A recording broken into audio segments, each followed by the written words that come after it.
साल नौरंग देसर में देने आए हैं। नौरंग, इस जगह का नाम है नौरंग देसर, मतलब है नौरंग, और आप आज 9 रंग भर रहे हैं बीकानेर की धरती में, बीकानेर के इतिहास में, बीकानेर के विकास में। क्या क्या रंग है? पहला रंग ग्रीन फील्ड एक्सप्रेसवे का रंग, राशि है आप 20,868 करोड़, अमृतसर से जामनगर, ये पहला रंग भरा है आपने नौरंग देसर में। दूसरा रंग भरा है सोलर ऊर्जा का रंग, पीएम गति सती के राशि से करीब 25,000 करोड़ की अधिक राशि का यहां सोलर का प्राइवेट इन्वेस्टमेंट हुआ है। सर, ये सोलर हब बन गया बीकानेर, आपकी नीतियों के कारण, इन्वेस्टमेंट फ्रेंडली नीतियों के कारण। मोदी जी का बहुत जोरदार स्वागत करो आप सोलर हब बनने के लिए। नरेंद्र मोदी जिंदाबाद।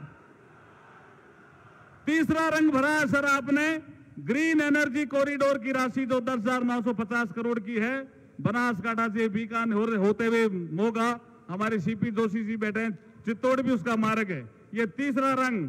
चौथा रंग भरा है रेलवे का विकास, जिसमें रेलवे का, हमारा बीकानेर का रेलवे स्टेशन में 471 करोड़ की लागत से बीकानेर का रेलवे स्टेशन एयरपोर्ट जैसा बन जाएगा। इतना सुंदर काम आज होने वाला है। पांचवा रंग भरा है आपने ईएसआईसी की हॉस्पिटल देकर के, मजदूर कल्याण का रंग एक भरा है। जो श्रमिक हैं, इस अस्पताल से 1,34,000 श्रमिक लाभान्वित होने वाले हैं, ये भी आपने बीकानेर के विकास में रंग भरा है। छठा रंग भरा है आपने प्राकृतिक खेती का रंग, धरती कहे पुकार के, यह नाटक जो आपने दिखाया है उससे हम सब गदगद हैं, सब प्रसन्न हैं। सातवां रंग भरा है प्राकृतिक गैस की उपलब्धता के लिए गैस पाइपलाइन का रंग। 21वीं सीजीडी राउंड में बीकानेर का चयन, 25,000 करोड़ से अधिक के निवेश से गजनेर इंडस्ट्रियल हब बनेगा। जैसे ही गैस की पाइपलाइन आएगी, बीकानेर सेरेमिक हब बन जाएगा। आठवां रंग भरा है ग्रामीण विकास की, ग्रामीण सड़कों से आपने जोड़ा है, गरीबों को पक्के मकान दिए हैं, शौचालय दिए हैं, ये आठवां रंग है। और नवां रंग भरा है जल जीवन मिशन का। हमारे यहाँ पे पानी की बहुत कमी थी, जल जीवन मिशन के माध्यम से आपने पानी की किल्लत को दूर करके आपने बीकानेर के इतिहास में 9 रंग भरे हैं। नौरंग देसर में आपका पुनः स्वागत है, अभिनंदन है, बहुत बहुत धन्यवाद। भारत माता की। अगली कड़ी में हमारे प्रदेश के प्रदेशाध्यक्ष, युवा, ऊर्जावान माननीय सीपी जोशी साहब से निवेदन करूंगा कि वो आकर के उद्बोधन दें। भारत माता की, भारत माता की। आज इस अवसर पर मैं सिर्फ इतना ही कह सकता हूं कि भारतीय जनता पार्टी के परिवार के कार्यकर्ता होने के नाते अगर इस जगह कोई दूसरे नेता होते तो शायद मना कर देते, लेकिन आदरणीय नरेंद्र मोदी जी ने कहा कि कार्यकर्ताओं ने कोई कार्यक्रम तय किया, परिस्थितियां चाहे कुछ भी हो, मैं बीकानेर रहूंगा। और आपने हम सब लोगों का हौसला अफजाई किया। तब मुझे रामधारी सिंह दिनकर जी की 2 लाइनें कह के मैं अपनी बात को समाप्त करूंगा। वसुधा का नेता कौन हुआ, भूखंड विजेता कौन हुआ, अतुलित यश क्रेता कौन हुआ, नव धर्म प्रणेता कौन हुआ, जिसने न कभी आराम किया, विघ्नों में रहकर नाम किया। ऐसे आदरणीय नरेंद्र मोदी जी का बीकानेर की इस धरा पर मैं आप सबकी ओर से एक बार जोरदार करता ध्वनि से हार्दिक स्वागत और अभिनंदन करते हुए, क्योंकि आज ये सावन का महीना, सियाड़ो खाटू वालो, उनाड़ो अजमेर, नागो नित्रो बोलो, सावन बीकानेर। आज इस सावन में कार्यकर्ता होने के नाते मैं, आपने धूप भी सहन करी, आपने बारिश भी सहन करी, लेकिन आपके पसीना, एक एक पसीने की बूंद ये राजस्थान में कांग्रेस की जड़ों में तेजाब डालने का काम करेगा। तो 2024 में फिर से दिल्ली में नरेंद्र मोदी जी के नेतृत्व में सरकार बनाने का काम करेगा। पुनः आदरणीय प्रधानमंत्री जी का मैं हृदय की गहराई से ये इस दरा पर, तेजाजी की दरा पर, ये गंग सिंह जी की दरा पर, इस पावन धराकर जम्बेश्वर भगवान की दरा पर आपका स्वागत और अभिनंदन करते हुए अपनी वाणी को विराम देता हूं। बहुत बहुत धन्यवाद। बोले भारत माता की। भाइयों और बहनों, जिस शख्सियत को, जिनको सुनने के लिए आप 5 घंटे से धूप में और उसके बाद में बारिश में डटे रहे, ऐसे दुनिया के सबसे लोकप्रिय प्रधानमंत्री, जिन्होंने हर वर्ग और हर व्यक्ति के लिए कोई न कोई योजना, कोई ऐसा हमारे में नहीं है जो इनकी योजनाओं से लाभान्वित नहीं हुआ। इसलिए मैं माननीय प्रधानमंत्री जी से अनुरोध करूंगा कि कृपया आप पधार कर अपना आशीर्वाद दें, हम सबको आशीर्वाद दें।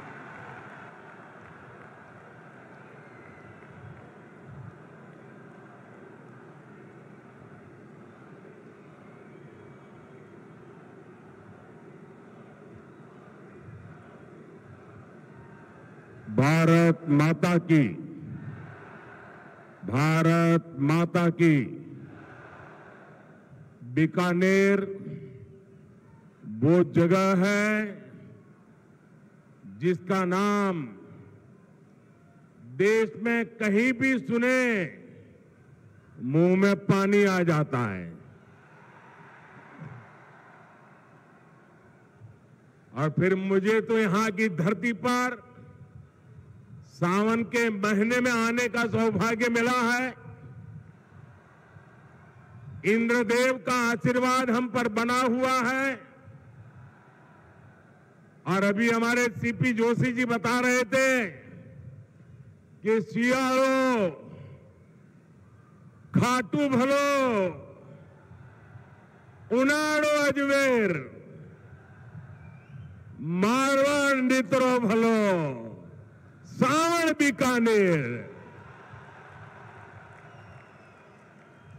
यहां के रसगुल्लों की मिठास, यहां की नमकीन और भुजिया का स्वाद पूरी दुनिया में प्रसिद्ध है। मेरे लिए शहर इसलिए भी खास है क्योंकि बीकानेर को छोटी काशी के रूप में भी जाना जाता है। यहां काशी की ही तरह गौरवशाली अतीत भी है और अध्यात्म भी है। ये पावन धरा मां करणी की धरती है। सांख्य दर्शन के प्रणेता भगवान कपिल की तपोभूमि है। ये रुणीचा धाम रामदेवरा के बाबा रामदेव जी, सिद्ध समाज के गुरु जसनाथ जी और वीर तेजा जी के भक्तों की धरती है। ये पर्यावरण संरक्षण के प्रणेता गुरु जम्बेश्वर की तपस्थली रही है। ये 13 पंथ धर्म संघ के आचार्य तुलसी की कर्मभूमि रही है। और यहां पुनरासर बालाजी का आशीर्वाद तो प्रत्यक्ष ही मिलता है। इन सभी देवों और संतों को मैं श्रद्धा पूर्वक नमन करता हूं। आप सब इतनी बड़ी संख्या में यहां आए और अभी जैसे बताया 4-4, 5-5 घंटे से कड़ी धूप में आप आशीर्वाद देने के लिए मौजूद हुए। मैं जितना आपका आभार व्यक्त करूं उसके लिए मेरे पास शब्द कम पड़ रहे हैं। मैं फिर एक बार हृदय से आपका आभार व्यक्त करता हूं, धन्यवाद करता हूं। साथियों, ये उत्साह बताता है मैं ऊपर देख रहा हूं, वहां तक लोग ही लोग हैं। ये उत्साह बताता है कि राजस्थान में मौसम का पारा ही नहीं चढ़ा है, बल्कि कांग्रेस सरकार के खिलाफ जनता का पारा भी चढ़ चुका है। और जब जनता का पारा चढ़ता है तो सत्ता की गर्मी उतरते और सत्ता बदलते भी वक्त नहीं लगता। साथियों, अभी कुछ ही देर पहले मुझे राजस्थान के विकास के लिए 24,000 करोड़ रुपए की विकास परियोजनाओं के लोकार्पण शिलान्यास का अवसर मिला। अमृतसर जामनगर एक्सप्रेसवे को राजस्थान में पड़ने वाला 500 किलोमीटर से लंबा सेक्शन अब शुरू हो गया है।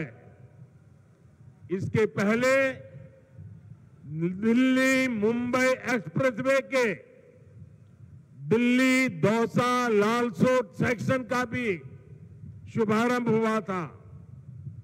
राजस्थान की कनेक्टिविटी के लिए जितना काम भाजपा सरकार ने किया है, उतना पहले कभी नहीं हुआ है। पिछले 9 वर्षों में केंद्र सरकार जितनी भी योजनाएं लाई हैं, हमारी कोशिश यही रही है उनका ज्यादा से ज्यादा लाभ राजस्थान को मिले। हमने देश भर के गरीबों के लिए 4 करोड़ पक्के मकान बनाए।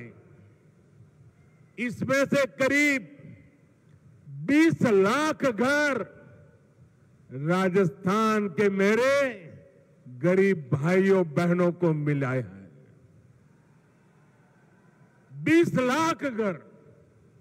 हमने देश भर में करीब 50 करोड़ गरीबों के बैंक खाते खोले। इस वजह से राजस्थान के 3 करोड़ गरीबों को पहली बार बैंक की सुविधा मिली। कोरोना के मुश्किल समय में यही बैंक खाते गरीबों की सबसे बड़ी ताकत बने। भाई और बहनों, विकास पूरी तरह से जनता तक तब पहुंच पाता है जब देश और प्रदेश की दोनों सरकारें साथ मिलकर ईमानदारी से काम करें। पिछले 4 वर्षों में राजस्थान में हालात इसके बिल्कुल उलट रहे हैं। हम दिल्ली से योजनाएं यहां राजस्थान में भेजते हैं, लेकिन यहां जयपुर में कांग्रेस का पंजा उस पर झपटा मार देता है। कांग्रेस को राजस्थान के लोगों की परेशानी से, आपकी दिक्कतों से कोई लेना देना नहीं है। अब आप देखिए, घर घर पीने का साफ पानी पहुंचाने की भाजपा सरकार की योजना से भी अब कांग्रेस सरकार को परेशानी है। जिस राजस्थान को जल जीवन मिशन में सबसे टॉप पर होना चाहिए था, वो सबसे धीमा करने वाले राज्यों की लिस्ट में शामिल है। आज देश के 130 से ज्यादा जिले ऐसे हैं जहां 100% घरों में नल से जल पहुंचा है। इनमें से पूरे देश को 130 जिले और इसमें से राजस्थान का एक भी जिला नहीं है। अब आप मुझे बताइए, क्या राजस्थान के लोगों ने कोई गुनाह किया है क्या? किस बात की सजा दे रहे हो? क्या राजस्थान के लोगों ने कोई गलती की है क्या? क्या आपको नल से जल मिलना चाहिए, नहीं मिलना चाहिए? आपके घरों में पानी आना चाहिए, नहीं आना चाहिए? देश के 130 जिलों में हो रहा है, आपका एक जिला तो होना चाहिए कि नहीं होना चाहिए था? साथियों, गलती राजस्थान के लोगों की नहीं, गलती यहां की कांग्रेस सरकार की है। कांग्रेस सरकार ने 4 सालों में राजस्थान का बहुत नुकसान किया है और ये बात कांग्रेस के नेता भी अच्छी तरह जानते हैं। राजस्थान में कांग्रेस की हार इतनी सुनिश्चित है कि यहां की सरकार अभी से बाय बाय मोड में आ गई है। मुझे पता चला है कि कुछ मंत्री विधायक तो अभी से अपने सरकारी बंगले खाली करके अपने खुद के घरों में शिफ्ट होने लगे हैं। अपनी हार पर इतना भरोसा सिर्फ कांग्रेस के नेता ही कर सकते हैं। साथियों, पुरानी कहावत है कि दिया बुझने से पहले जोर से लपलपाता है। अपनी हार के डर से कांग्रेस भी ऐसा ही कर रही है। इसके लिए वो राजस्थान के लोगों को गुमराह करने पर उतर आई है। लेकिन भाइयों बहनों, आपको याद रखना है, कांग्रेस का एक ही मतलब है। कांग्रेस मतलब, साथियों, आपका प्यार सर आंखों पर, आप आगे आने की कोशिश मत कीजिए। आपका प्यार मेरे सर आंखों पर। साथियों, कांग्रेस का मतलब है लूट की दुकान, झूठ का बाजार।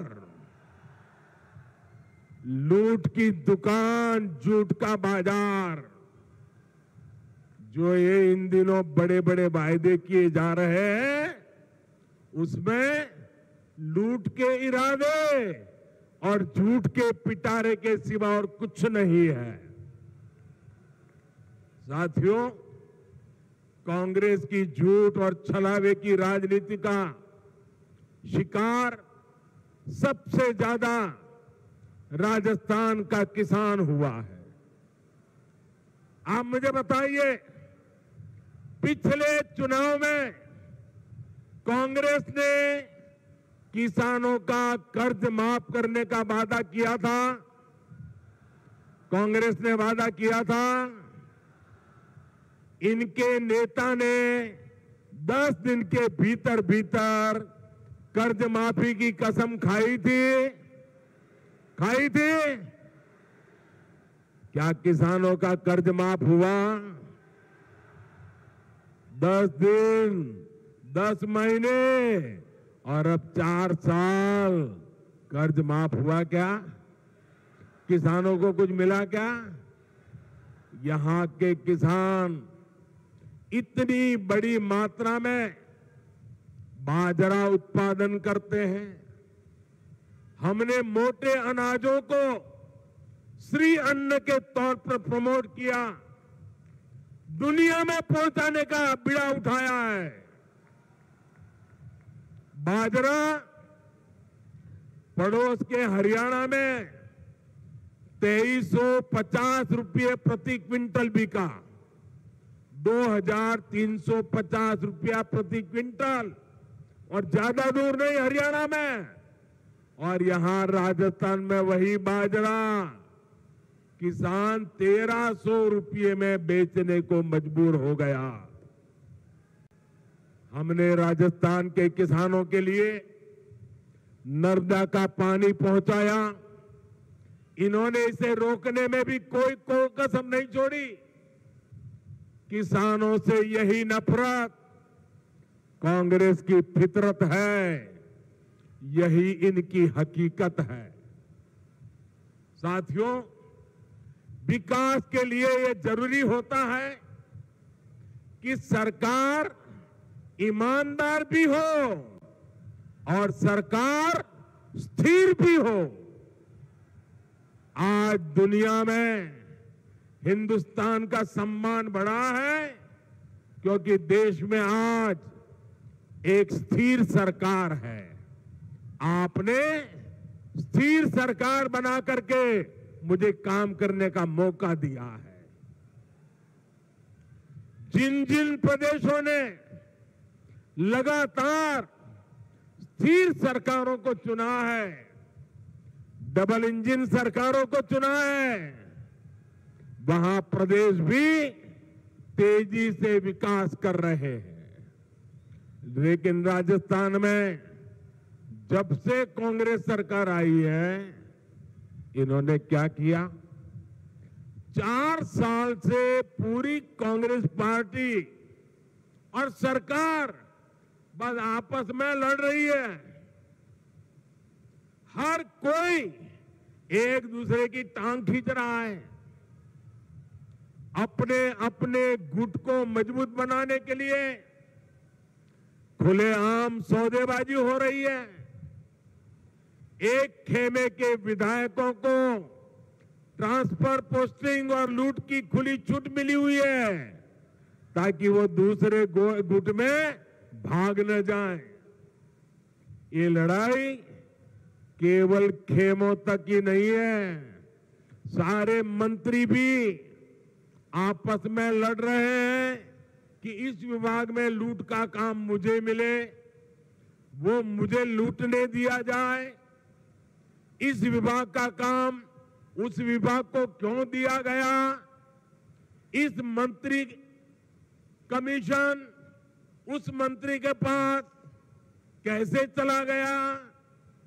पूरी राजस्थान सरकार इसी खींचतान में लगी पड़ी है। और इस पर पूरी खींचतान के बीच राजस्थान के मुख्यमंत्री अपने बेटे का भविष्य बचाने में जुटे हुए हैं। उन्हें राजस्थान के बेटे बेटियों की कोई चिंता नहीं है। इस वजह से भी कई मंत्री विधायक उनसे खार खाए हुए हैं। आप मुझे बताइए साथियों, क्या ऐसे लोग राजस्थान का भला कर सकते हैं? राजस्थान के युवकों का भला कर सकते हैं? राजस्थान के गांवों का भला कर सकते हैं? राजस्थान के किसानों का भला कर सकते हैं? इन लोगों से राजस्थान के विकास की कोई उम्मीद नहीं की जा सकती है भाइयों। इन लोगों को मैं आज 2 टूक कह देना चाहता हूं। अब ये भ्रष्टाचार की नुरा कुश्ती बहुत हुई। अब लोकतंत्र के अखाड़े में जनता जनार्दन फैसला करेगी। अब राजस्थान को स्थिर सरकार चाहिए। अब राजस्थान को डबल इंजन की सरकार चाहिए। अब राजस्थान को परिवारवाद नहीं, अब राजस्थान को विकासवाद चाहिए। साथियों, राजस्थान में जब से कांग्रेस आई है, इसने एक और पहचान बनाई है। भ्रष्टाचार, अपराध और तुष्टीकरण।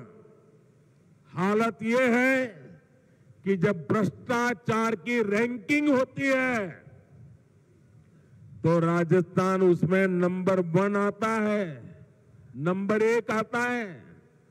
जो राजस्थान अपनी शांति और सौहार्द के लिए जाना जाता था, वहां आज आए दिन सांप्रदायिक तनाव की घटनाएं हो रही हैं। पूरी कांग्रेस सरकार तुष्टीकरण में लगी हुई है। यहां सिस्टम इतना बेखौफ हो गया है कि पेपर लीक की एक अलग इंडस्ट्री खुल गई है।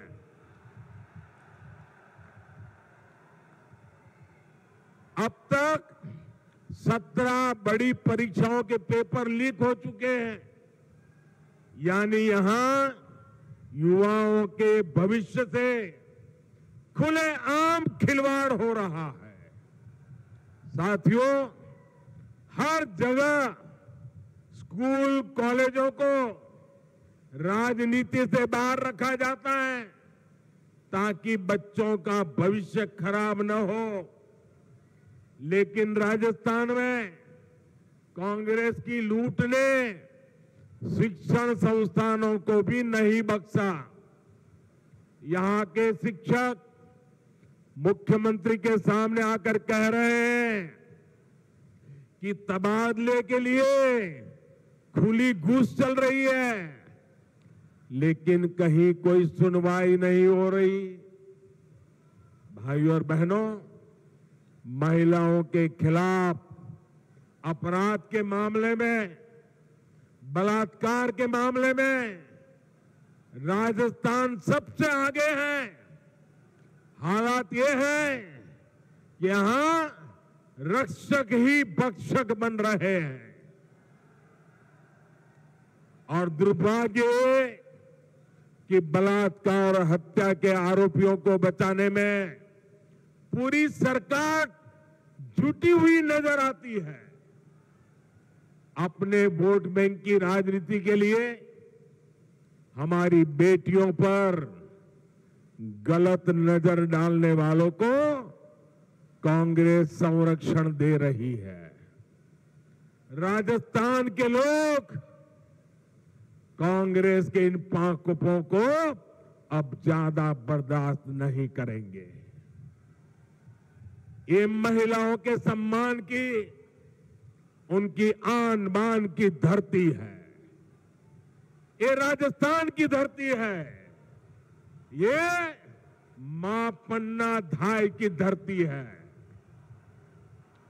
ये वो धरती है जहां हाड़ा रानी ने अपने पति को युद्ध में भेजने के साथ ही अपना बलिदान दे दिया था।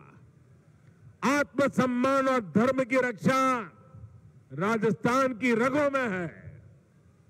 इस पर कीचड़ उछालने की हिम्मत करने वाली कांग्रेस को राजस्थान कभी माफ नहीं करेगा। साथियों, कांग्रेस एक ऐसी पार्टी है जो अगर सत्ता में रहती है तो खा खा कर देश को खोखला करती है, और जब ये सत्ता से बाहर जाते हैं तो देश को गाली दे देकर बदनाम करने लगते हैं। इनको भारत की प्रगति से इतनी तकलीफ है कि इनके नेता विदेश में जा जाकर के भारत को गाली देते हैं। आपको याद होगा, जब जब देश की सेना ने शौर्य दिखाया है, तब तब इन्होंने सेना को भी नीचा दिखाने के लिए क्या कुछ नहीं बोला। सेना कहती है हमने पाकिस्तान में आतंकियों के अड्डे तबाह किए, सर्जिकल स्ट्राइक की, तो कांग्रेस कहती है कि सबूत दिखाओ। हमारी वायुसेना पाकिस्तान में एयर स्ट्राइक करती है तो ये कहते हैं कि कुछ हुआ ही नहीं। कांग्रेस को सेना और सैनिकों से हमेशा दिक्कत रही है, इसलिए वीरों की धरती राजस्थान, जहां से इतने युवा सेना में जाते हैं, उनसे कांग्रेस चिढ़ी रहती है। हमारी सेना के जवान कितने वर्षों से 1 रैंक 1 पेंशन की मांग कर रहे थे। वर्षों तक कांग्रेस की सरकारों ने उसकी उपेक्षा की। यही नहीं, सेना के काम में भी ये लोग झूठ और धोखेबाजी से बाज नहीं आए। 1 रैंक 1 पेंशन के लिए हजारों करोड़ रुपए की जरूरत थी, लेकिन कांग्रेस सरकार कागज पर केवल 500 करोड़ रुपए दिखाकर ओआरओपी को धोखा दे रही थी। हमारी सरकार ने 1 रैंक 1 पेंशन लागू किया। पूर्व सैनिकों को इसके तहत करीब 65,000 करोड़ रुपए मिले हैं। राजस्थान के भी हमारे करीब 1.25 लाख पूर्व सैनिकों को इसका लाभ मिला है। इससे पता चलता है कि भाजपा और कांग्रेस की सोच में क्या फर्क है, भाजपा और कांग्रेस की नीयत में क्या फर्क है। कांग्रेस अपनी सियासत के लिए देश के नुकसान और अपमान से कभी भी नहीं चूकती। भाजपा के लोग देश के लिए पद प्रतिष्ठा सब कुछ बलिदान करने से भी नहीं चूकते। साथियों, हमारा बीकानेर देश का सीमावर्ती जिला है। संकट के समय ये जिला सबसे पहले देश की रक्षा के लिए खड़ा होता है, लेकिन कांग्रेस सरकार ने इस जिले की भी उतनी ही उपेक्षा की है। कांग्रेस ने दशकों तक सीमावर्ती इलाकों को जानबूझकर विकास से वंचित रखा। आज हम बॉर्डर पर हाईटेक सड़कें बना रहे हैं।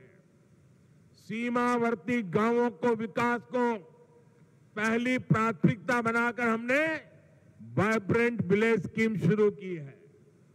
लेकिन इन सभी प्रयासों का पूरा लाभ तभी मिलेगा जब यहां डबल इंजन की सरकार होगी। इसके लिए हमें अभी से तैयारियों में जुट जाना है। जीत तय मानकर भाजपा के कार्यकर्ताओं को मेहनत में कमी नहीं करनी है। हमें दूसरे की कमजोरियों पर नहीं, अपने परिश्रम पर भरोसा करना है। साथियों, मैं पिछले दिनों राजस्थान में जहां जहां गया, जो जनसैलाब मैंने देखा है, राजस्थान के लोगों का जो मक्कम निर्धार देखा है, इसलिए मैं आज दावे से कहता हूं कि बहुत ही जल्द राजस्थान की सरकार का जाना तय है। साथियों, आप इतनी बड़ी संख्या में आए, मुझे भरोसा है कि आप राजस्थान में डबल इंजन सरकार बनाने के लिए भी कोई कसर नहीं छोड़ेंगे। इसी विश्वास के साथ आप सभी का बहुत बहुत धन्यवाद। मेरे साथ पूरी ताकत से बोलिए, दोनों हाथ ऊपर करके बोलिए, भारत माता की, भारत माता की, भारत माता की। और जैसे अभी हमारे बीकानेर के सांसद मेघवाल जी नौ रंग की बात करते थे, इस नवरंग को चमकाने के लिए इस शुभ अवसर पर मैं आप सबसे आग्रह करता हूं, अपना मोबाइल फोन निकालिए, उसका फ्लैश चालू कीजिए और इस नवरंग का प्रकाश लोगों को पहुंचाइए। हर किसी के मोबाइल फोन का फ्लैश चालू कीजिए। शाबाश। दूर दूर तक हर एक के मोबाइल का फ्लैश चालू करिए। बोलिए भारत माता की, भारत माता की, भारत माता की। बहुत बहुत धन्यवाद।